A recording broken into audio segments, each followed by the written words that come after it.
Hello friends, in this video we will look at best GameSir G7 SE setting. Here you will see I'm in the Reddit where people provide the settings for GameSir G7 SE.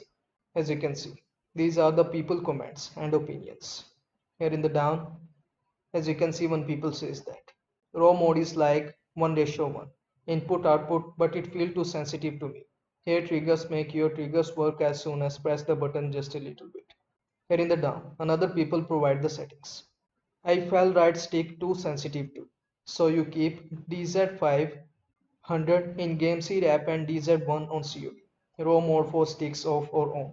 I use KF2. About stick sensitivity on CO2 settings. I have 6 and 6. What about you? Yep, exactly that for dead zones. Have mine set raw mode on. Personally like it better.